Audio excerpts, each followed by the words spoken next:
Are you ready to push your limits, to shatter expectations and redefine what is possible? Welcome to the Victory Multisport podcast, the show that fuels your passion and ignites your drive. Whether you're a seasoned triathlete, a weekend warrior, or a beginner dreaming of crossing that finish line, we're here to equip you with the knowledge, inspiration, and community that you need to achieve your endurance goals. We'll celebrate individual wins and great accomplishments, no matter the size, speed, or publicity. Get ready to be inspired by stories of incredible athletes, learn from expert coaches, and discover the mindset that transforms ordinary individuals into being uncommon. This isn't just a podcast. It's your training partner, your cheerleader, and your coach to ultimate victory. So lace up, clip in, and dive right in. It's time to unleash your potential. It's time for the Victory Multisport podcast. Yeah, so let's get going today. I have some very special guests. First, I have Coach Kenny with me today. Hey, good morning, Sarge. How are you? I'm great, Kenny. Thanks for coming. And Coach Scott couldn't be with us today. He's on a family all of them are home, right? Everybody's home from spring break, and he's having a family moment this weekend. So we're sad to miss him, but we actually have a very special guest, Coach Alice Weisner. How are you doing, Coach? Good. How are you doing? That's great. It's good to be here. Thanks for coming on the podcast. And so to frame up what we're going to talk about today, I think we're going to go all the way back to when you were very young and your family put you in swim lessons for a very specific reason. And you'll tell us that story. Yep. Bring it through about 20 plus years of getting into triathlons, doing different races and that type of thing. And then we're going to get into a really sensitive subject, not to get heavy here right off the bat, but we'll come back to this. And that is when you were racing Galveston 70.3 with your brothers and friends, and one of your brothers passed away in the water. Yeah, so we're still sad about that, and we're still struggling with that in some ways. But the main point of today's podcast is how Alice has taken the time, the energy, the insight to turn something really hugely negative into a positive.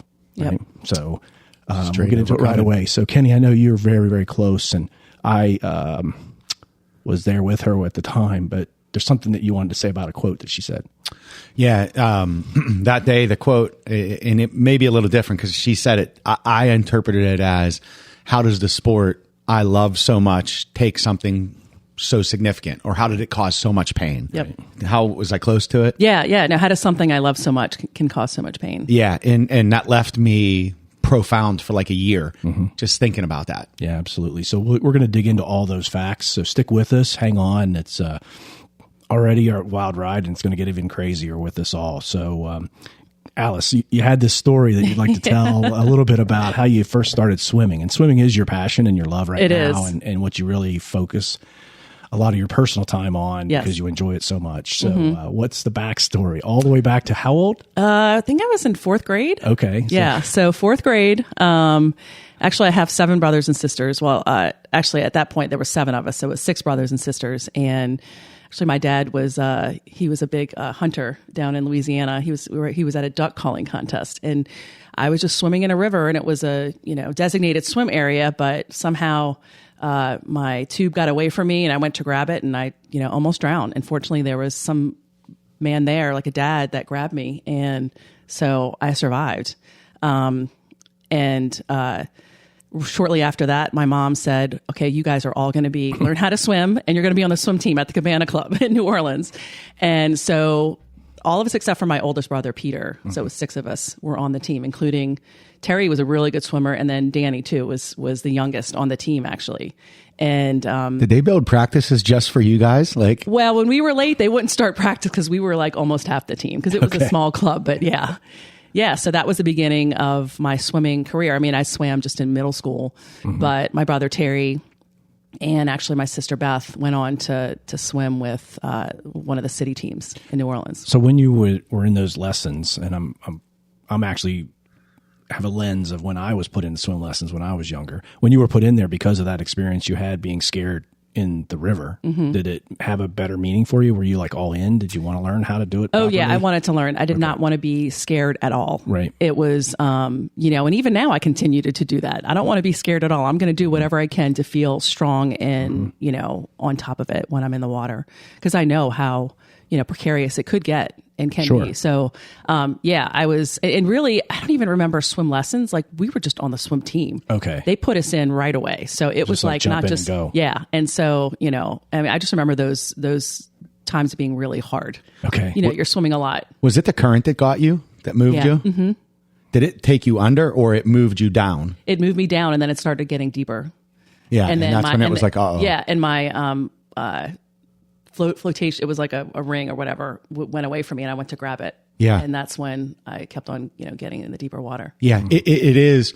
I think part of like why I've taken to the swim so much is when I was, I don't know, 7, 8 years old, 9 years old, Ocean City, I went in, my mom and grandmother were like, hey, just look for grandma's yellow bathing suit. Okay. And I'm like, all right, fine. Well, I had no clue that the current moved me maybe like a couple 100 yards. And I went the wrong way when I walked out. I was lost on the beach for 8 hours. Oh, jeez. My mom found me 8 hours later. Wow. They had to they thought I drowned. They thought everything, and there's more to it. I think back then my mom was hungover. So it's like she was sleeping on the beach. My grandma, I just, but to your point, not being aware as a young kid that current is powerful and current can move you. Oh, yeah. That you could get pulled. Oh yeah, absolutely. I mean, it's happens more and more every year. I mean, we're just current events right now.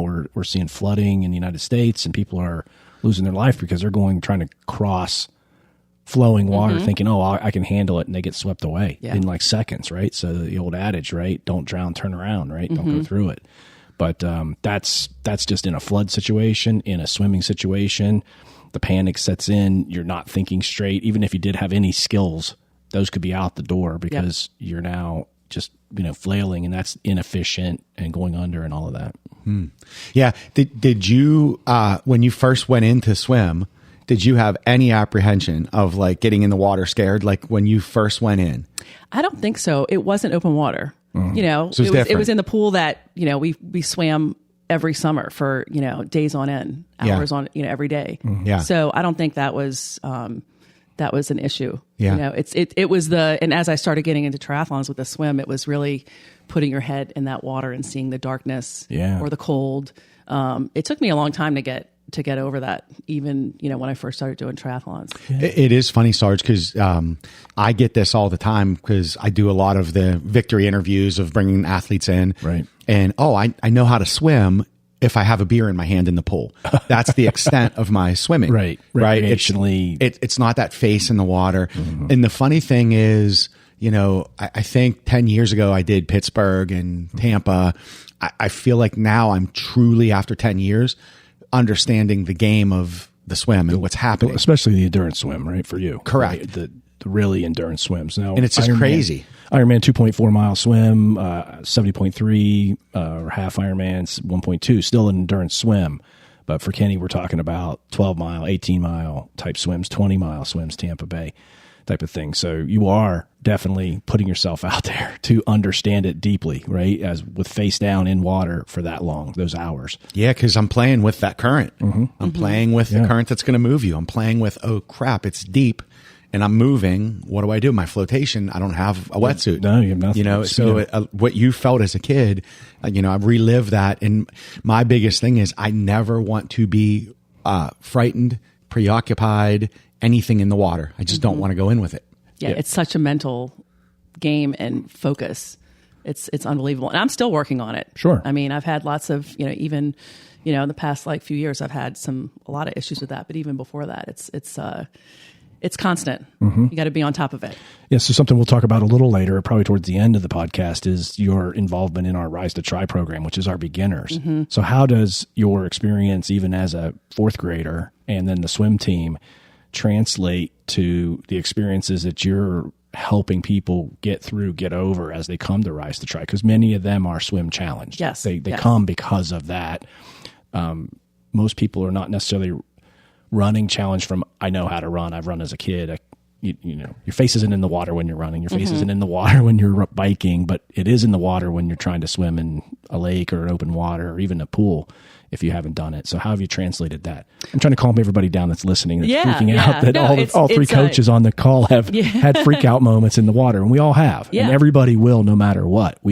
sorry, I Yeah. just want to mention, we met with Tyler Butterfield last month when we were down in Bermuda or in January, and Tyler talked about how he's had freak out moments in his races. And he's a pro triathlete that's been in hundreds of triathlons throughout his Olympic career and his pro career. Yeah. So it can happen to anybody. So everybody out there listening, it can happen. There's ways to get around it. Yeah. Coach Alice. Yeah. And he said, don't go out too fast. Yeah. And I say that all the time. I say it to myself. It runs on repeat, especially at the beginning of every single race. And I think with the folks who are just beginning, I think it's just, giving them encouragement and knowing that you will get there. With the work, you will get there. And on top of that, it's the physical part, but then I talk a lot about the mental part. That's right. And, we meet every month for the Rise to Try, and one whole meeting is all about the mental preparation for the swim. And, the physical preparation definitely needs to be there. Sure. And it can, the more prepared you are in that sense can make it, the easier transition, but the mental preparation has to be there Build as well. some confidence if you know you're not going to gas out. Right. Now I'm dealing with, I don't like my face down. I can't see the bottom.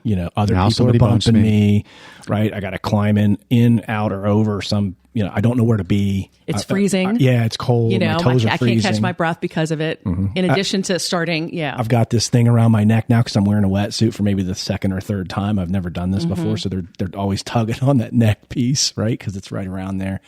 So those calls, your coaching, your advice, Kenny, when he gets them in the pool, maybe once or twice, to just, I think all of this, the team around them, the other members of the Rise to Try, the other members of Team Victory, encouraging them, helping them through it, doing group workouts, right? Being on the beach, being there to high five them when they come out.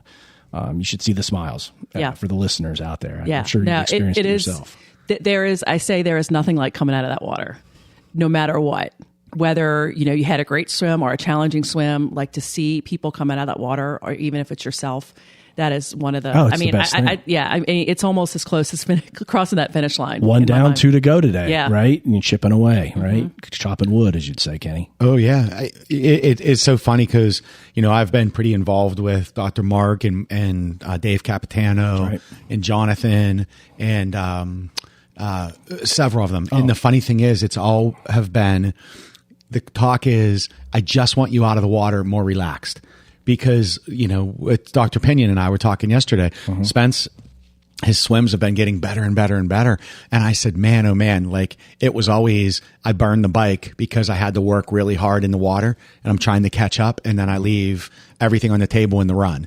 Now he's getting faster in the water. He can maybe slow the bike down a little bit so that he can run hard on that course. That's right. It could save him 15 to 20 minutes. That's right. And, but it's always that mental thing of they don't think they're a good swimmer. They don't understand it. It's mental of that face in the water, that quiet, that time when it's you versus you in that water and you're thinking through everything. Yeah. So, we talk about mental, and I think it's even more than just the thoughts, right? Because I think that I'm reading some things and I've been studying some things on the chemical releases of stress in the brain, right? So you talk about military and, high stress situations like PTSD.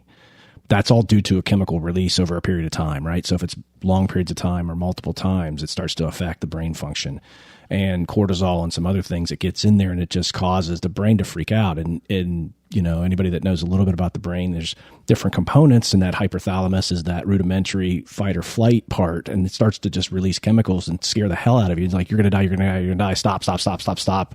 And those types of things are also where that stress-free, as much as you possibly can. There's definitely going to be butterflies. There's definitely going to be a little pre-race, anxiety. But there's also ways to deal with that. One, preparation, physical preparation, knowing, okay, I'm going to be okay. I can make it through this, right? So I know that logically. Now I got to handle this other side of my brain that's telling me these other things. Then the mental preparation of having done it more than once, twice, 3, 5, 20 times, right? Where you can just kind of work through the thoughts, and then even some physical techniques like the military teaches with the box breathing and breath control and meditation and prayer and camaraderie and circling up beforehand. I know we've had a couple athletes that you would not have expected it, but they have asked for help in that moment right before that gun goes off. Oh, yeah. For sure. Well, one thing I'll agree with what Sarge said, but I'm going to have to look up what hypothalamus is. I have no clue. I like to give little nuggets to people. Yeah, people are going to look that up. I guarantee Everybody on their toes. Tanza and Matty Ice won't research that. They're just going to agree with it. So go really quick, going back. So we started our lessons. What age were you when you started? Like fourth grade, like what, 10? When Like did you 10? fall in love with it? Because you often say, this is my jam. Like you love, probably this is your number one out of all three. You enjoy the other ones, Definitely. but swim is the one. So you had a big scare. Yep. You get into lessons. When's that light switch click? I mean, I wasn't like super fast. Like I was kind of middle of the road with everybody else. You know, like I said, my sister Beth and my brother Terry were really good. But so I kind of didn't really do much in high school. And then in college, I started swimming just for, you know, exercise and stress relief. But it really wasn't until I started doing triathlons and started running. My friend Kim is the one who was like, hey, let's start swimming. And so that's when I really started honing in on, you know, getting to the pool, working on my technique, you know, and doing triathlons. So when was that? So now we had our scare young. Yeah. That was probably 23, 24 years old. So that's when you got into training for it. Yes. Okay. So you have been swimming a lot, or did you put the goggles away for a while until the 24? Yeah, I'd say I'd put the goggles away for a little bit. Yep. Yep. Here and there, you know, I mean, I could always swim. And that's one thing that I'll say, just, you know, I was really, because of that experience I had when I was younger, I was very adamant that my girls were going to learn how to swim. Yep. Be on a swim team, even if it's just to know that technique. And I know that folks who have learned how to swim when they get older, it's a lot harder. Sure. So I was really adamant about that. And I'll tell other people too with younger kids to be like, just get them to learn how to swim, because it's not even just if you want to do a triathlon later, it could be a matter of life and death. That's right. So I think that's just such an important skill to have. It's insane watching some of like our friends put their kids through swim lessons. They'll literally, like, the swim instructor will grab the kid and just throw the kid in the water, and the kid will figure it out. Yeah. Like they're like 1 or 2 years old and they just throw them in like clothed. It's insane. I think several of our friends did it, and I'm like, ooh, that's insane. It's scary. But watching like just hearing that makes me a little scared. I wouldn't have done it to Lorelei, but Lorelei had lessons with Lisa Myers, and Lo doesn't swim all that much, but she's a brilliant swimmer. Like all the she's a lifeguard strokes now too, right? Yeah, all the strokes. And but to your point, it's a life skill. It's something that, you know, it is hard. I tried doing guitar as an adult. And like if I did it, I don't think it's doing guitar. I think it's playing guitar. But I tried playing guitar when I was like 30 years old, and I could not figure it out. Yeah. My mind and my hands, nothing worked. Like I could do a couple things, but like Lo has done it since she was little, and now she can play. She can play. Yeah, we went through the same experience with our kids, is to make sure that they could swim. You know, certainly my son was a scout, and that's a big part of scouting is swim qualifications and being able to go boating and kayaking. You have to be swim qualified.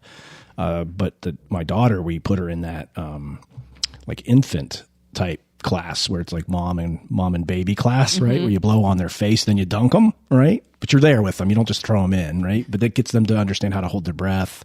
They come up. That kind of, I guess, contextual treatment of that water on their face, it calms them down later as they grow up. It's something that they've experienced. So I guess it embeds some sort of something in their brain that tells them they're going to be okay. Yeah. Right. And then they can get skills when they can listen and learn from a coach. And we had Lisa Myers as well help our kids as well with some privates. And they never swam swim team, but they at least had those privates to be able to keep themselves on the surface. Oh yeah, for sure. So did you seek triathlon? Did you even know what it was at that point? That's a good question. So my friend Kim, I lived in DC. I worked like very close to the Capitol, across from Union Station, and we just started running. Was she the one that was in pictures a couple weeks back in DC? You took a picture? Oh no, that's my friend Kristen. Okay, Kristen. Yeah, we did our first 70.3 together. Okay. But yeah, no, Kim was the OG. We did our first triathlon together, but we just started running, run, walk, get up to 3 miles, go to the Washington Monument, that was, or the Jefferson Memorial. Sure. That was kind of our, and then when we were running, it was like, okay, like what about swimming? What about biking? And then she's like, what about triathlon? You know, it's just the same thing. All my friends, you come have an idea, You have somebody who's willing to do it with you. And that's kind of how it got started. So did you feel like you were falling in love with endurance at that time? Yeah. And that's why you're like, there's something more here. The challenge and getting through that challenge, like there's, even just getting to 3 miles. Sure. And not feel like you were going to just pass out. Throw up at the stop sign, right? You know, and to know that, okay, once you get past that 3 miles, like it's like that's just you're let's say you're golden, but like you really, once you get to that point, the sky's the limit. Well, I think we used to talk about like in our neighborhood where we lived, we had like a 3 mile loop. And then I'd be like, hey, do you want to hit that cul-de-sac? And he's that would be like 3.5. And I'm like, well, let's just try it. And then we did. But it was that debate of, what about adding that extra, like to your point, mile. The unknown of what is after 3 miles, like what is after this. And did you race at all, like a 5K or a 10K before you decided triathlon? Or was it kind of all? I may have done a 5K or two. But I know, it's been a while, but I know that that first race was really the Dewey Beach Triathlon, and they actually canceled the swim because the weather was so rough. The ocean was so rough. Yeah. So that's scary. I was kind of happy, but I was kind of sad. So, right. But we were set to do our first half marathon was the Montour Trail. Down in Robinson. It was a Saturday and I was buying shoes and ended up signing up for a 70.3. Really didn't know what it was. And I was training for it and I never ended up running that 13.1. He ran it on Saturday. Then we all went up to do the Ironman, me, Murph and Sarge, and those guys fell in love with it. And then we ran into Tugboat, then we ran into Jay Nelly, then Scott, and then Scotty, then all of a sudden Denny and Brad, and this whole slew of things started to the world opened up. Yeah. Now that I think about it, I did do the Cherry Blossom 10-mile race. I did do that before. Ron and I would do that every year. Yeah. So, I think it applies to triathlon. I think it applies to runners too, right? People get into running, whether they're running a mile or 3 in their neighborhood, then they sign up for the 5K. Then you see, all the advertising for the Pittsburgh half, Pittsburgh full, at least here, or any other cities, half or full. There's no shortage of running races. There's becoming no shortage of triathlons around the country. And it's just a progression of, what's next for me? Then you're doing 5-mile races, you're doing the Frigid 5, and then you're doing the 10-mile races, and then you're doing the 13s pretty regularly. Then you're signing up for 26.2. And we even have now with Victory a pretty growing following and inside Victory of people that are kind of, what's next, right? Should I do the 31-mile 50K? Should I do the 50-miler? Should I do the 100-miler trail run? Should I... I see people like Tandy doing 250 miles. Maybe I could do something like that. And so it is always the nature of people to hopefully want more and look for more. Yeah. And those that are accomplishing things, activity breeds activity, success breeds success, and they're looking for next. And I love that. Well, and the thing is too, especially with, Victory, and I have a group of friends who we've done a ton of races together. It's like, hey, Kenny, let's do this, a little nudge, and okay. There's not much coercing that needs to be done to so do as much a as race your together. Kim got you going, Kenny got me going, and we're now continuing down this path going into doggone close to 20 years, right? So isn't that wild though? Dewey Beach, right? Cancels the swim. Ironman Maryland. I wake up. Coach Biles is in the swim with me. Tugboat, pal of others from this area that you guys would know on the podcast, and we are waking up. We go down there, and they're like, "Hey, the swim is we're going to start at 8:00. We're going to start at 8:30. You're going to do not 2.4. You're going to do 1.8. Then we're actually going to do 2.4. Then we ended up landing at I don't think it was 1.8 or something like that. But it was wild to me that the reason we're delayed and the reason we're going to trim it back is there's a small boat advisory, but yet we're going to put human beings in the water. Yeah. So boats. Right. Yeah. Boats. Yeah. You're on top of the water. You probably are safer than being in the water, but small boat advisory, send the swimmers out. They're good to go. Oh yeah. The Coast Guard was not, they were like, the Coast Guard is not going out. So, we have to cancel. Oh. But it's funny is my first half Ironman in New Orleans that I did with Kristen, and actually Dan did the bike. They had a few family members who did the relay and stuff, and they canceled the swim there because the weather. It was whitecaps. And see, as a good swimmer, you don't want that shortened and you don't want that canceled. No, exactly. Because that's a separator. That's a separator in the race. But it being your first one, like that distance is, you look at that water and you're like, gosh, I don't know if I can do that. It is very daunting. So it being canceled, it was kind of bittersweet. Yeah. I mean, it is funny when you see the buoys and you're like, whoa, wait. I could swim all the way out to there. Yeah. But yet you think about it. Okay, I've done 1.2 or 20, whatever it is, in the pool so often. But yet when you see it laid out and you're in that element, it's daunting. Yeah, absolutely. And I think that just recent history of racing and that there is a higher emphasis on the swim safety with adjusting the start times or shortening the swim or even canceling the swim in some cases, whether it's water quality, the weather conditions, the surf conditions. It's become a bigger thing. And I know in 2012 that Ironman did a big study in 2010, 2011, and 2012 is when they started changing the shotgun starts to rolling starts to having the lily pads, having the safety rings out there where people can take a break or adjust goggles or just catch their breath. That allowed the sport to really expand. It was one of the highest barriers to entry for Ironman was people were scared of the swim. They were definitely scared. Well, they were scared of the swim in total, then scared of the swim with the shotgun start of 3,000 people simultaneously trying to swim to that buoy. And the rolling start makes it a little bit more spread out, a little bit easier, a little bit more manageable of getting through it for sure. Definitely. See, I'm really glad I ended up getting in a full shotgun start. He did. I had one. And didn't know anything was going on. He was right up front. I had no clue. Like I'm up there with like Andy Potts. Again, I'm naive. I don't think I'm ever going to fail. Nothing bothers me too much. And all of a sudden I'm like, what the heck's going on? We're treading, they're playing the national anthem. I think I have tears coming down my face. And I look and I'm like, what did that guy mean when he said this is the human washing machine? The guy's like, woo, you're about to find out. I'm like, okay, I'm in there with like sub 1 hour swimmers. I mean, I did good that day. I think I came out at like 112, but like I was getting run over and no clue what was happening. Yeah, it's funny. Okay. So swinging back now, we have a family of 7, right? Mm-hmm. Okay. So how many of them now are watching what you're doing in triathlon? Are you the first to go that route or are others already following in this footstep? I was the first to go out, and then my brother Terry started doing some races, and we would meet up and do family reunions, like in Louisiana, Cajun Man Triathlon, Gator Man. I'm trying to think that what some of the other ones that we did.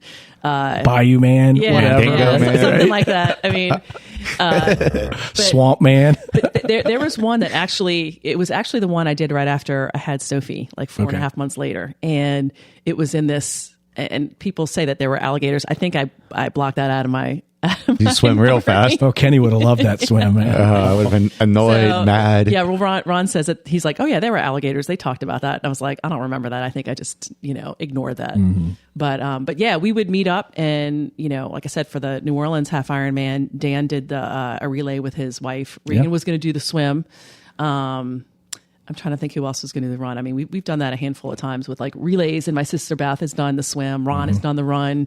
So it's kind of funny how you going into this opened the door for everybody, like siblings, sibling-in-laws to come around alongside of this. Yeah, yeah. And my other sister-in-law Nina was down in Galveston. She did the bike portion of that half Ironman. So we've done a lot of races and that kind of thing together. Well, it is wild though, because I'm doing the swim around Charleston or through Charleston, 12.5 miles. And my closest fan is Sayward. And she's like, I think there's gators in the water. And I'm like, oh, great. I don't think there are. But she's like, no, there are. And I'm like, just don't tell me there are. Like, right. I don't want to know. Everybody loves to tell you about the animals. Lauren Brink will tell me every Friday that there's something in there. Yeah. Oh, yeah. It's wild. Just because they know it gets under your skin. Oh, yeah. They love it. So your brothers now, were hugely got right into this thing, right? They jumped. Yeah, they just went for it, right? Yep. Terry especially. Terry's still, a gangster. Yeah. Terry's down there with his group in Texas, and he has his coach, and his coach is former military. Terry's former military, so they. I was having a great conversation with them in Arizona. Yeah, with Johnny. Amazing. Yep. And they were talking about how they were trying to put together a program that uses triathlon as almost a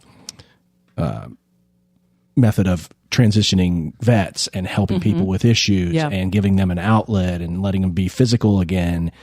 Even if they hadn't been since they left the military, or if they did, they can continue on in their physical journey in the civilian world by using triathlon as that method to test themselves, push themselves, get that stimulus, and build a sense of team and camaraderie in that group there in the Houston area. Yeah. No, it's fantastic. I love what they're doing. It's outstanding. Yeah. So we're, talking to them, and there might be something in the works down the road with the collab between Victory and that group in Texas. That's great. Yeah. So we've seen them multiple times at Galveston. We saw them in Arizona. Of course, they were there mostly for you, but they were racing as well. Yeah. So, Yeah. Mm-hmm. But I think they came because you signed up for that one for sure. So we started tries in our 20s, and you're one of the quietly. You go about it real quiet, but you're probably one of the most raced athletes inside of Victory. How many 70.3s in tries, Olympic sprints? Are you talking close to 30? You talking more? Oh, more than that. More. I was doing probably like 2 to 3 tries a year. More. Yeah. I think I've done 12 half Ironmans? More. Mm-hmm. One more this year. One more. Well, we'll see. Yeah. Angie says you got one under your belt coming. See, that's another thing. Angie, can probably get me to do one. Right. Look how happy she is. She's going to giggle about this later. I will. But right off, between half marathons and marathons, probably close to 100, I'm guessing. That's great. Yeah. It's crazy. Mm-hmm. That's insane. And she goes about it very soft-spoken, like the humility side of your racing. I mean, you've probably forgotten more races than you. I mean, honestly. Yeah. I mean, you forget a lot of stuff as you get older. When you started it, were you just so gung ho, like, all right, I got to get another one, and just started building that momentum? Yeah, I just wanted something to get me out of bed, get me going. And also, being, kind of when I started was when, Ron and I got married and we started having kids and being a young mom. Was that your thing? You wanted it to be your thing? Yes. And that's my friend Kristen. She was my neighbor, and my friend Kim. But the thing is, between working and, I just wanted something, for me and to, be with my friends. So it was kind of killing 2 birds with one stone. Fitness. And well, it's a very positive thing to be with your friends doing this. Right. And still, taking time away from my family for me, but kind of being very, mindful about it and, saving some time in the process. So I think we get asked that all the time. Like, can I do that with a young family? Yeah, you most certainly can, but you have to be smart about it. Like, you have to get up early. Don't be sleeping in. Yep. Because you're wasting that opportunity to get stuff done. To your point, I was away from my family, but I guarantee mom who came back after a workout was better than mom who didn't have that workout. Yeah. And also having a supportive spouse. Ron and I always made sure that we each got that, whatever we needed to get in. And we would make sure that we took care of the kids and had everything, whatever needed to be done, we'll do it, and you get your workout. Salty got his time with the Steelers games, right? For sure. When I first met him, he ran outside all the time. Okay. And now he is just a treadmill runner. And even when Sophie was born, he would watch the Pittsburgh sports show. We lived in Northern Virginia on the treadmill, had Sophie in like a little pen and would throw like Cheerios while she, so she could go around. Yeah, he did. The playpen. Yeah. The pack and play. Salty knows how to get it down. Yeah. You just multitask. Well, I 100% agree. I know that my story, I've told this a couple of times, but my story was watching Kenny and carrying his stuff and saying, I'll probably never do this with you, but I'll go, I'll support you. And then it turned into, okay, I think I can do this. I'm signing up. And then going with Kenny to his first Ironman. I'm telling my wife, like, hey, we're going to get on-site reg the next day. Probably going to sign up. You okay with that? She's like, I already knew you were doing that. She's like, yeah, I'm good. I'm like, okay, 8-9 hour training days will come. Not every time, but they will eventually come a year from now. She's like, yeah, we're good. Yeah. You're a better person. You're calmer because you're burning off all the static and all the extra energy instead of being, whatever. You know, you just you're less anxious. You're less whatever that was negative, and you're more positive when you just fall asleep on the couch at 9:00 at night because you got to get up early again. Right. And so, but we still managed raising 2 kids, and they're off to colleges and universities now. And it's still a thing, right? She's training for something. Her coach is Coach Kate. She's working on herself. She's done a 70.3. She got involved. She did her thing. I didn't race the day she raced, so I could take the kids and we could cheer for her, and it was awesome. Yeah. So It's great. So ours happened to kind of converge and then split again. Sounds like you and Salty had your own things going on simultaneously, each supporting each other to be able to get that time, with family and a time away as well. Yeah. So I mean, even when awesome. we would go on vacation, we would either switch up or ask the grandparents to watch the kids while we worked out. We just made sure we got our workouts in. That's right. Awesome. Whatever that looks like. Yeah, I think there's definitely a lot to be said for that. Just getting that release and getting that. It's not even necessarily my release is like, man, if I don't get a workout in the morning and I let it think about it all day. Yeah. Oh, it's brutal.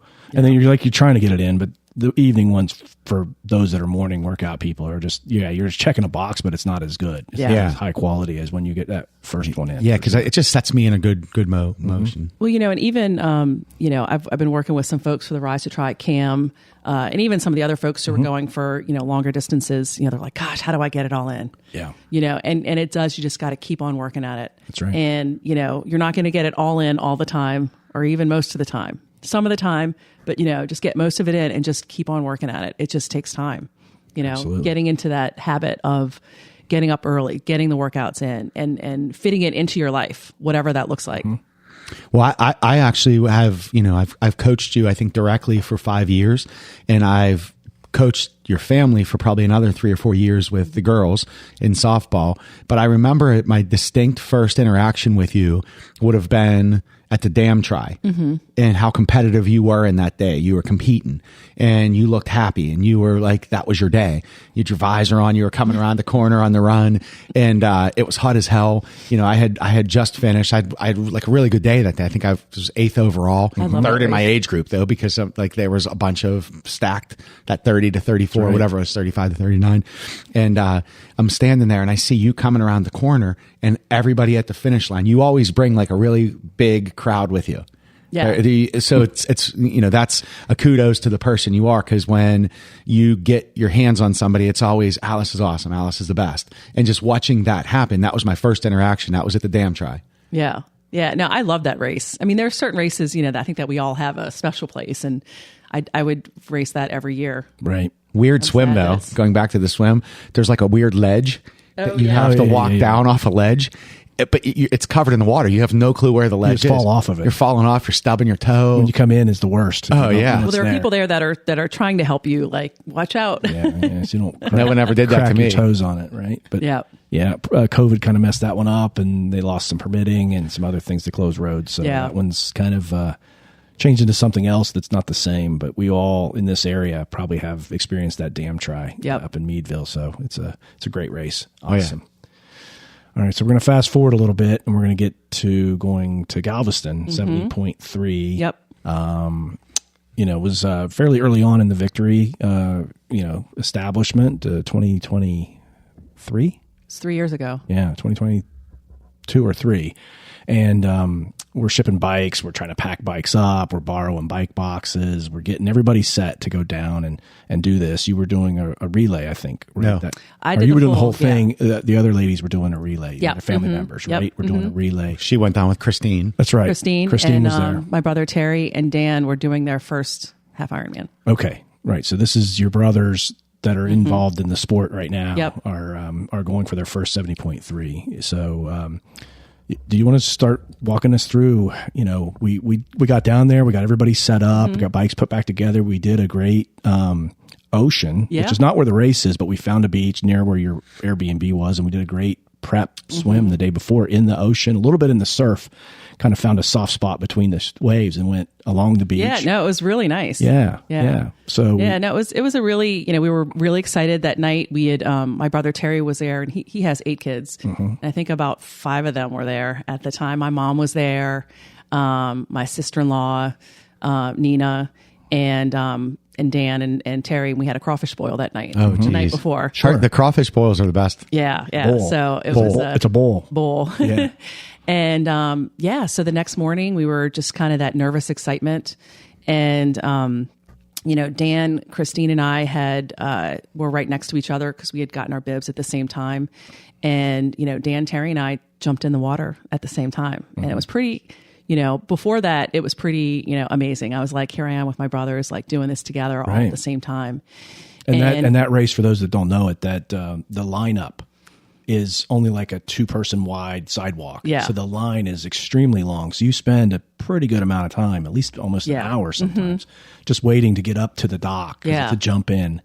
It's in the inner harbor or the bayou, if you will, right? And you jump in off the dock. So you spent some time with your brothers, I'm sure, in that line. Oh, yeah. Wetsuit half on, wetsuit half off, like figuring when to kick off your slides or your flip flops and all that kind of stuff. Yeah, and just giving each other a big hug. You know, it just, I mean, it's like burned in my memory. And jumping into the water, it was cold. It was hard, like you said. I mean, that it was cold. It was rougher than I expected. I think I should have spent a little more time mentally preparing. I wasn't as, I think I was a little more flippant with, I'll just hop in the water and it's no big deal. So it was a hard run. I swim, and then getting out of the water, I got into, did the bike, got on the bike. Dan's bike was still there. Finished the bike, and I was surprised he hadn't passed me. And I thought, oh, well, maybe he had like a flat or something. And, as soon as I get back in, my brother Terry was there and just, told me the horrible news that he had, he basically had a heart attack in the water, probably about 200 yards from the finish line. And, it was pretty, almost surreal. It was almost an out of body experience. Terry's son, his oldest son, was there. Johnny took our bikes. Dan's bike was already gone at that point, and we had gone to the hospital to see him. My mom was there. My sister-in-law was not. Dan's wife, Regan, she wound up flying a couple of days later just to kind of check things out. But yeah, it was. We waited for Nina to finish the bike too, and it was just really surreal because my whole family was there.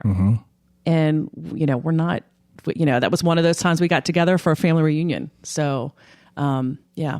It was crushing, I'm sure, for you. I know I felt it. I was there coaching, and we had him on the tracker. We're like, okay, Alice is out, Christine's out, Terry's out. We're getting all these people coming out of the water, and Dan's not coming out.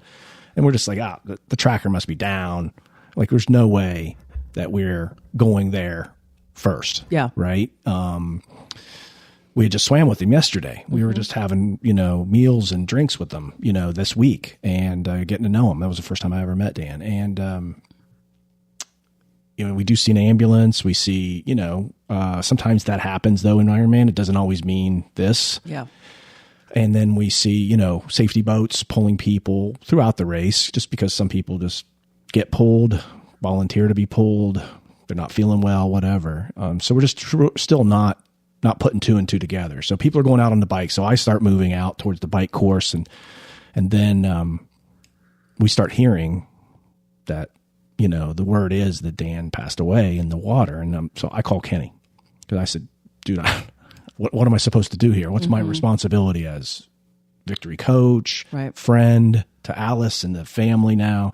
What's going on? And he calls salty because we're just trying to get information. We're trying to verify. Yeah, that was a hard one because I'm watching all of my athletes crush the swim, watching them crush the bike. I'm running on the treadmill, and I get a call, and it's Sarge, and it's, hey, something bad happened to one of our athletes' family members. And I'm like, okay. And he's like, we don't have 100%, but we're hearing Alice's brother might have passed away in the water. And my heart sunk. And literally now I'm racing. I'm trying to figure out, okay, what do I do here? Because she's on the bike having a great day. Like, you are crushing it. And I'm sitting there thinking, so like, I knew I had to call Ron, and I did. And we connected, and he had to call your mom to confirm what had happened. And I remember saying to him, Ronnie, what do you want me to do? I'll get her off the bike. And he goes, you let her go as far as she can go, because this is going to be crippling news. It's going to be the worst day of her life. So just let it be what it is. And when she knows, she'll know. Like, if, but I just was sitting there and I'm thinking to myself, I'm like, oh my God, like, when you're coming out of the water and you're on that bike and you're starting to click and you're starting to get in that rhythm, you're starting to feel God's like, oh, he's all around. Look at the weather, look at the wind, the sun's on me. I'm doing what I love. And then I'm sitting there thinking, God, I know something so bad right now that she has no clue is about to hit her. Yeah. Like, it was just devastating for me. Like, oh my God, like, What do I do? Yeah. And I knew that the look on Terry's face, I thought it was maybe my mom or, just somebody older. But when he said Dan, I was like, I don't believe that. Didn't make sense. He was 47 years old. Mm-hmm. And I remember I had to pick up his morning bag. So they had taken all of his stuff. I picked up his morning bag, which had his phone in it. And as we were, Nina, Terry and I were getting ready to drive to the hospital. And Terry had the bag kind of like, holding like this. My phone rings. It's from Dan's phone. Oh, pocket dialed from the bag. He called my mom. That's God. Yeah, FaceTime my mom. We were all in his favorites between 12 and 12:30 that day. And he was an electrical engineer. So I truly believe that was my mom, my sister, Regan, and me. Yeah, that was God's sign. That's not a coincidence. That's not a coincidence at all. Not at all. Those are, there's a Bible verse, not getting too into it, but it's what's revealed to us as our secrets is ours, and what's not revealed to us is his secret. And that was his way of letting you know he's with okay. me. Mm-hmm. He's okay. And he's letting you know, that's just I was running Pittsburgh Marathon, and I wear my mom's fingerprint on my necklace, and I didn't have it on because I had crosses on it. Mm-hmm. And I don't know what happened, but I wasn't wearing it. I'm running Pittsburgh Marathon. I have like 5,000 contacts in my phone. I went on, put the thumbprint on my chain. I'm laying out my clothes the next day, and my phone rings. Call from mom. Right after I put her, it's just those little things that I used to think were eerie. I used to think I don't know about this. Now it's like, please, it's outreach. That's a peaceful sign of God saying, yeah. Yeah. And I would like to take this time to kind of, Dan wound up having, in hindsight, major heart disease that we didn't know about. There were a couple times where he was, they thought he was choking like at dinner, but, in hindsight, they think it was, his heart not doing what it was supposed to do and he couldn't breathe. Right. And even, when we were a couple days before the race, we were in the hot tub and he had, marks on the back side of his left shoulder, and he was foam rolling for 30 minutes at a time because there was some muscle pain or tightness there that he thought was like, okay, I just need to roll this out. So, I think. But that's really probably obviously from the left side of your chest, right? Exactly. Sure. Exactly. So, and I tell this to people all the time. Actually, Lizzie had a 5K that she donated over $6,000 to the American Heart Association. Right. Just to raise awareness that, hey, I mean, all of us, we work out a lot. We might look pretty healthy relatively, but at the end of the day, you just don't know. And, go see your cardiologist, go to a cardiologist, even if, however young you are, get that baseline. And, if you have heart disease in your family, I know for my family, I mean, my grandfathers died kind of right around when I was born. And, a lot of times that, back then it was like they smoked, they would drink a lot, not eat healthy, very sedentary. So, but I think that's really important to ask your parents, like, hey, is there heart disease in the family? And I think with figuring out if you have a family history and going to see a cardiologist, just getting some basic tests done. That's right. You spend so much time with everything else, making sure your bike is all like, ready to go, like make sure your body's ready to go. Yeah. And, if anything, that's what I want people 100%. I mean, any active adult needs to protect themselves from these things that are silent killers that you can't see, or you don't necessarily feel, that exactly what it is. Yeah. And in doing these sports, it's not just it's the cardio. You're probably seeing some sort of PT chiropractor to keep things aligned because it's tough work, right? It's but use those professionals in your cadre as your team to, work together if they can, but at least get the information to the athlete about how they can keep themselves safe, what they need to do if there are any underlying signs or symptoms that need to be brought to the surface and treated or adjusted or, even modified, activities to keep yourself safe 100%. As a coach, you have to have hard conversations at times. Like, you want a result, but you're not putting the work in. Right. So we have to figure this out. As a coach, sometimes you have to have a hard conversation of man, I understand you did the work and you didn't swim well enough and you missed that cutoff. Right. And I'm sorry for you. As a coach, you have to have a hard conversation. The call we had that night was probably the hardest phone call I ever had to make, because I'm scared. I'm scared of how it's going to be when you answer the phone. I'm scared because I love you as a friend. You're one of my best friends. And I sit there and I'm like, God, what she's going through right now, I don't know what exactly to say, because nothing I'm going to say is going to make her better. Yeah. I just have to tell her I love her and I'm sorry and I want to hear what happened. That night it was like 6:00 when we talked on the phone. Yep. And literally, I said to people in my life, I'm like, she probably thinks I'm her biggest pain in the ass. I was on you like. He called me every day for at least 2 weeks. And then after that, it was like every other day for another couple of weeks. Yeah. And like he was in constant touch with me. And I know sometimes when, I've had some other, hard times, deaths in my family, and sometimes people don't know what to say. But I will say, if you don't know what to say, just call and say, hey, how are you doing? It doesn't have to be, an hour phone call going into the depths of everything. It's just a couple minutes. Hey, how's it going? Just checking in, making sure you're okay. And you did that. And honestly, Kenny, like that, I haven't told you this, but, and I've thought about it a lot. Like, I lost Dan that day, but you know what? I feel like I got another younger brother, because we kind of have that, that close relationship, but also just really like kind of fun jab, whatever. And, I don't think that happened, by chance. No. And honestly, that was one of those pivotal moments, I think, in your life. I say to people all the time that know the story, you could have retired from this. Yeah. You could have thrown your bike away. You could have walked away from everything and said, I'm going away, because in the sport I love so much, you caused me a lot of pain, God, and I don't have the answer right now of what I'm going to do. And you quietly, slowly but surely came back with a swim, came back with another swim, started to maybe meet up for a jog, started to figure it out. And then out of nowhere, we were in a hot tub one day and I said, hey, you're pretty experienced. What would you think about coaching? And that opened up the world to become a coach. Mm-hmm. And so in a sport where you've taken so much from Alice, but you've given her so much too. Yeah.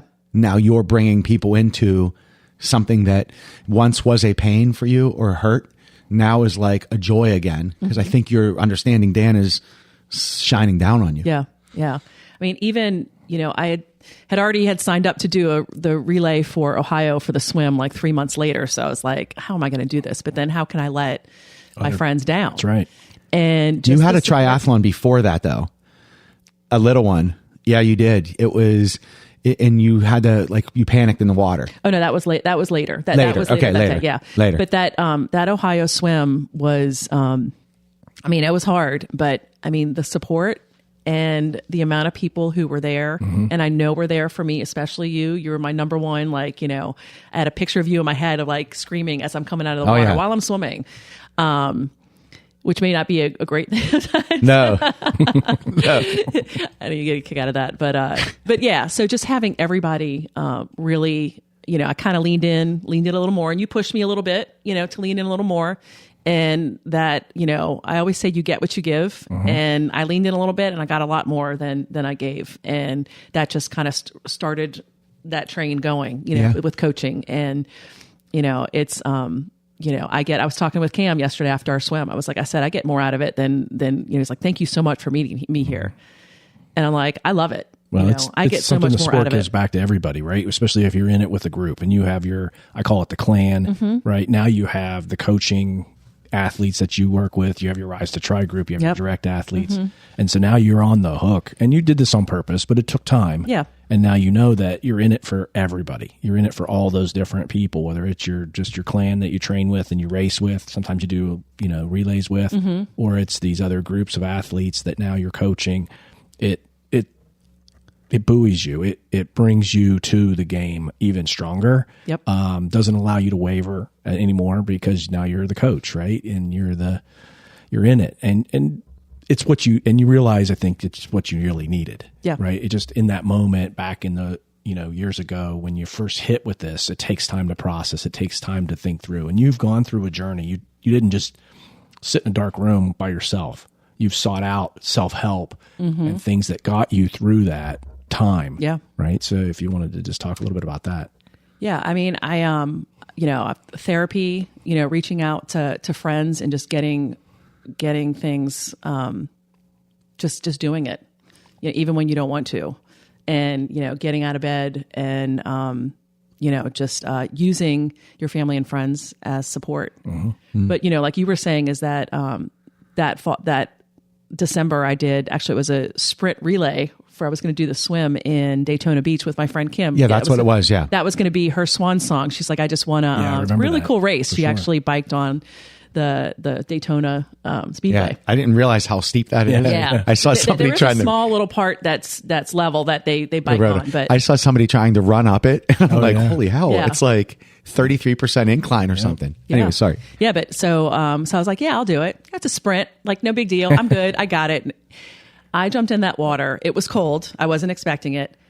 I panicked for the first time ever in the open water. It was scary. And then my mind started going. First time ever since you were 9 years old. Yes. Yes. So, besides the almost drowning in the river. And it was not good. I held onto a kayak for the first time ever, and not saying that that's wrong. I mean, hey, you do, you got to do what's right for you. But, I lost it. And I was one of the last people out of the water. And the only reason why I finished is because I wanted my friend Kim to make sure that she got her bike. If it had been me, I would have probably just quit at that point. Yeah. I came out and was just, a mess. And she's like, I wasn't even thinking anything. I'm just like, let's go. So, it was a wake up call, and the fact that, like I always say, you need to give the swim the respect that it deserves. That's right. And I've worked really hard, and it's one of my goals is to help anybody who has, with open water swim, to make you feel more comfortable, to make you feel more confident, I always say you have to get out of your head to get back into your head.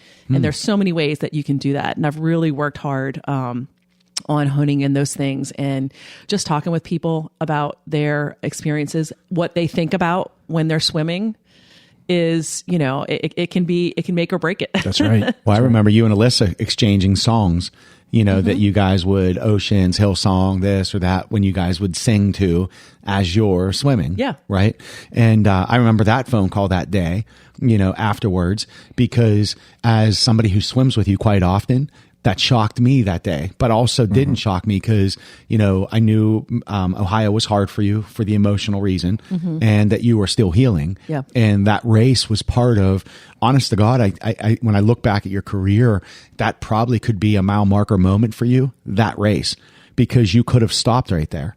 Again, like, this is hard. Like, this, what used to be really easy for me, this one's hard. And now I don't know if I want to go forward. And you catapulted, because now your story has not ended yet. Yeah. So one of the other things that you and I prophesized about in many swims or many hot tubs with Joe was, I think it's time for you to go to a full Ironman. And again, this came out of nowhere. This was not something that when you came to Victory, I want to race comfortably. I want to do 70.3s with my friends. If I bring some more people on, that's great, to becoming a coach and now hunting a 140.6. And you really stretched yourself in regards to what you were used to, and you did it. You went out 1 year later in November. In December, you were almost pulled out of the water. 1 year later, you became an Ironman. Yep. And that takes a lot. Yeah. It takes a lot for a person that doesn't have all the history and the ups and downs that you've had to be able to even accomplish that. But for you to be able to springboard, as Kenny said, through those adversities. And I think one of the lessons that you got the benefit of, or that is an example of that swim in December, was you didn't want to disappoint your friends. So you had that pressure to go ahead and finish. And if an athlete's out there and they're struggling and they're like, well, I'm not going to make my time, so I'm just going to go ahead and pull this. Don't do that. If you can still make it to the shore, go to the shore. If at that time the official is standing there and saying, nope, you didn't make the cutoff, too bad. That's okay. That's good. You still did the swim. You got out of it. You walked out of that water on your own accord. And this time you may not be able to get the bike. They may take your chip or whatever, but that's quite okay. Yeah. If you can just work through whatever you need to work through, if it's kayak to kayak, if it's lily pad to lily pad, if it's buoy to buoy, If you can just swim that next 100 yards, that next 100 yards, that next 100 yards, then you can get out on your own accord. That's going to set you up for the next, right? And not that you can't come back from, because we've seen it. Chandler, we've seen it. Couldn't make it one day, came back the very next day and did it, right? It just makes it harder. Yep. So if you can walk out, that makes it a little bit less hard to go do the next one. So I just applaud you, and it's kind of cool that you were in there with your friend, because that helped you make that decision. Where you're just like, okay, hell, I gotta keep going because I can't disappoint her. She's not going to get the bike if I don't walk out. Right. Well, and the thing is, and I know we've all had points in our life, with racing or anything else where we feel disappointed in ourselves. We got pulled out of the water. We didn't make the time cutoff. But I will say that those events, I would say learning experience, it's not failure, because you still we're doing something. I think you learned so much more from that than any other win that you could have, and using that to, do better next time, work harder. Yeah. Keep on going. Or be more consistent. And be harder. It may just be consistent and not skip as many trainings, or not come up with an excuse not to do something, and just allows you to be more prepared, on a better track, in a better spot at the start to end at a better spot at the finish. Yeah. It's okay to be disappointed, but, give yourself a short amount of time to be disappointed, and use that to get you to the next. It doesn't end the chapter. It doesn't end the whole book, right? It can catapult you to the next level. Yeah. Just looking back at the trajectory is just wild. Going from, to becoming a coach, to, the long runs we would have, talking about, there's dive in. I got to do something for dive in. Everybody's favorite Dan. And so every run, there was something that was in your mind about it. And then you had made bracelets with the Louisiana for a lot of athletes that she would train with. Yeah. And so as we're going through this, then it was the 5K in Dan's honor. Then it was swimming 5,000 yards. And I think that, as you started to challenge yourself to say 5,000, I don't think you ever went more than 3, maybe just in some of your trainings. All of a sudden on Dan's birthday, we're swimming 5,000. We were going to do 4,700. And then for me, I'm like, well, let's just do 300. Do you have it in you? She's like, yeah, I do. So we did. And then that started her getting into that going long. And then watching her chase down that Ironman, I think somebody was giving me some grief, not grief, but why didn't you have Alice ride 800-mile rides instead of just the 6 that you had her? But if you were there in Arizona that day and you could see, we had a plan. Our plan was, we're attacking the swim and we're attacking the bike, and then we're going to hang on in the run. Survive it. And she looked brilliant. Every part of the day, you looked happy. You looked in control. And I'd like to share to the audience too, the day after, so take us through the day. In the morning we had a nice prayer leading into the swim. Yeah. Let the day unfold there. Yeah, no, it was, so I had 4 of my friends from Pittsburgh, Kelly, Christine, Tracy, and Monica, came out there to cheer me on, which was fantastic. They also trained with me. So, and then my friend Kristen, the one who I did the first half Ironman, she came out there too. My whole family, my brother, his wife, a few of his kids, his grandson was there. All the Salty, victory people. The girls were there. Yeah. It was just the amount of people that were there. It was just such a, just energizing, electric experience before. And all the first timers that were, Nick. Oh yeah. Who else? You had Nick, you had Annie. Mm-hmm. You had Candace. Yeah. You had Matthew. And then my brother Terry. You had Matty Ice. Yeah. I mean, the crew was awesome. Coach Bows. You had guys, a lot of people all over that course. Yeah. That were there to see you. Yeah. And I was good until right before. I was like, I need Kenny to say a prayer. I need a prayer. I needed something to kind of ground me and refocus. And that picture that Ron took, it was just amazing. I loved it. It was beautiful. And it's exactly, it was exactly what I needed, and it captured the moment. And after that, I was ready to go. I was let's get it done. Yeah. And I felt great in the swim. The water was a little cold. Felt great in the swim. I had prepared the day before when we did the the practice swim, like mentally, okay, if I can get to like by the bridge, I'll probably be about warm at that point. So I really focused on that. As I was swimming, there were, landmarks. I always would tell my friend, I was like, yeah, just look at the trees while you're swimming, but I find that, like I said, getting out of your head to get back into it is really helpful. Looking at the buildings, not even buoys. I was like, okay, let me get to that building that has like the square on the top or whatever. Looking at the airplanes going by. It was right along the flight Landing path to path, Phoenix. yeah, for sure. And just looking at the sky, looking at the airplanes. So I really, just focused on that. And then the bike, I felt great. I got actually Terry's coach, Johnny. I bought my bike from him, and just fast. And that was actually I think I even like that better than the swim, just because I felt really fast and I felt strong.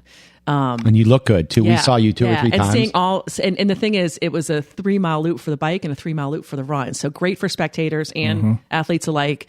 seeing my family with signs and my friends with signs just cheering me on. I have a dear friend that lives around there. She came out. It was just a magical day. Seeing Kenny, like after I got off the bike, he's like, "You got this." I was like, "I know I do." She did. She went. Leave me alone. She gave me the middle finger. Leave me alone. That's our big sis, little brother. Yeah, that's right. Yeah. Yeah, give him the middle as I'm swimming. Give him the middle finger.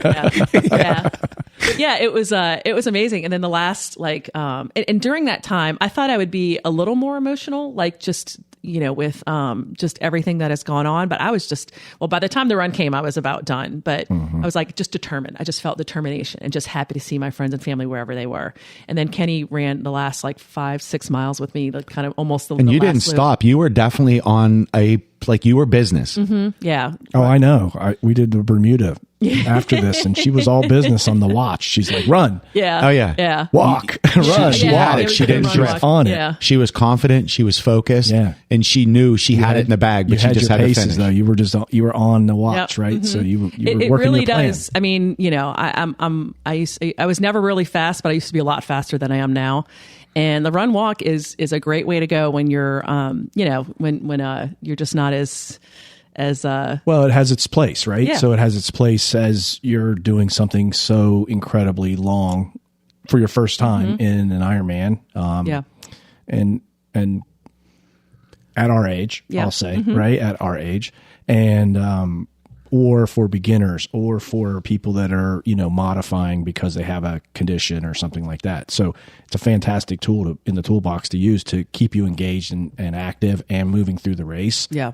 With no problems, right? So for those listeners out there that think it's not the way to go, it is the way to go if that's what it takes, Yeah. right? And then as you get better, stronger, faster, then you go ahead and you run the whole thing for sure, 100%. And sometimes I think with the run walk, you can actually run just as fast, if not even faster, than if you went straight. So I think there's a lot of value to A little that. more like intervals than just Yeah. trying to hold Exactly. his own the whole The last 2 months of her build-up, it was all about her stunt, though. I was going to bring that up. We if it kept wasn't talking. mentioned. The stunt at the finish. Brian Yeah. Peters was like, you and Brian were like on me. I was like, I don't know what I'm going to do. Like, I don't have time to think about this. We're like, is it going to be the kid and play dance? Is she going to have beers thrown to her? And she had a stunt on her the whole day. I didn't even know it until mile 22. She's like, hey, I have it with me. I've carried it. Yeah, it was, the Steelers played Baltimore that day. Right. I would have had it anyway, but I had a terrible towel tucked in my kit. I had it in my special needs bag for the run. So the last lap I grabbed it and, so I showed Kenny while we were running and he was like all fired I was all fired up. She Yeah. came in waving it. Oh yeah. Yeah. Ringing that first time bell and Yeah. coming in and seeing everybody, and of course, Ron, it was, my husband's a huge Steeler fan.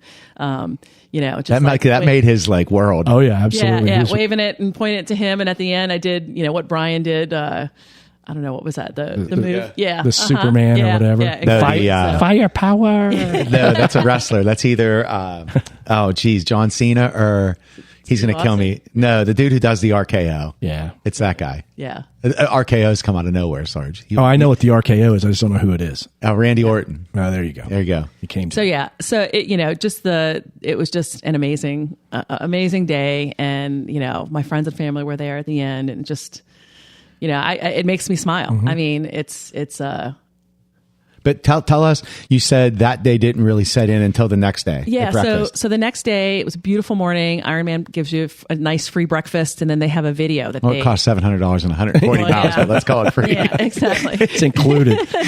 Yeah. If you did 140, you didn't get it. But if you did the 0.6, you're getting it. Right. It's included. Yeah. So, Terry and I came, and Scott was there, Candace and Christine came, and we were all having breakfast, and they have a video that kind of summarizes the day before. They must have been working at it all day, which is kind of amazing.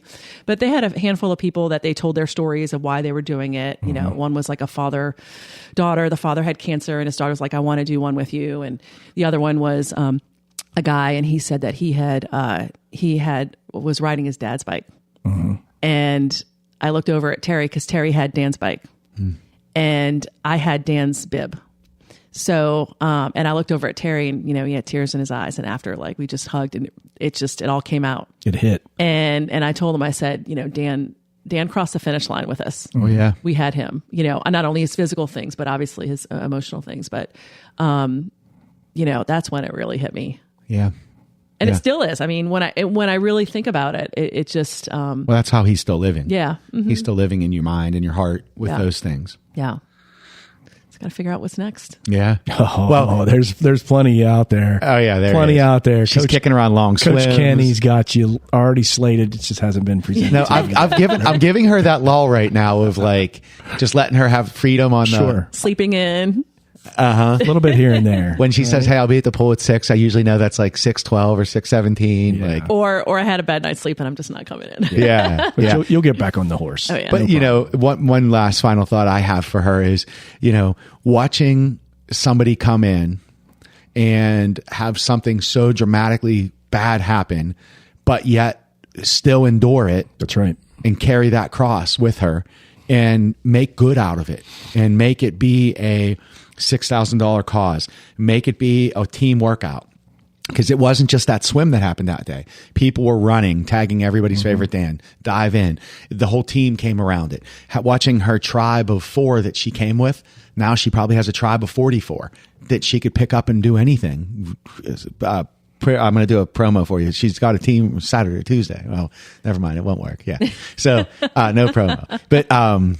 But no, you just made this, and through that you've let somebody or helped somebody become an Ironman, full distance, several 70.3s, several age group USAT spots, several PRs. You continue to help and bring and nourish. And just the newbies. She's the mama bear. First evers, right? First ever sprints, first ever Olympics, right? Just getting through it. People finishing swims that had been pulled from swims before, right? And other things. And then moving on to other bigger, better races because they were able to break through those walls that you helped them as a coach, you helped them as a friend, you helped them as an experienced person in this realm. So it's fantastic. There's more to write your story on this whole thing.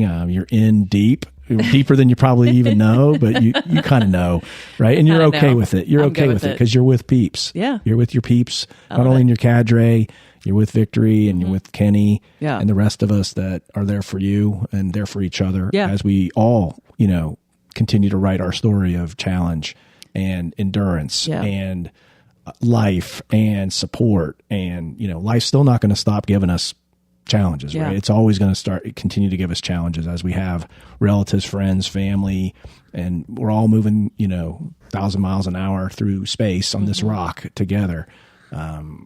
We all just support each other to get to the best place possible. Yeah. And I think, anything, crap, really bad crap can happen to all of us. But know that you can use that to catapult you into a better spot. Not that crappy thing that happened is going to go away or, it wasn't bad.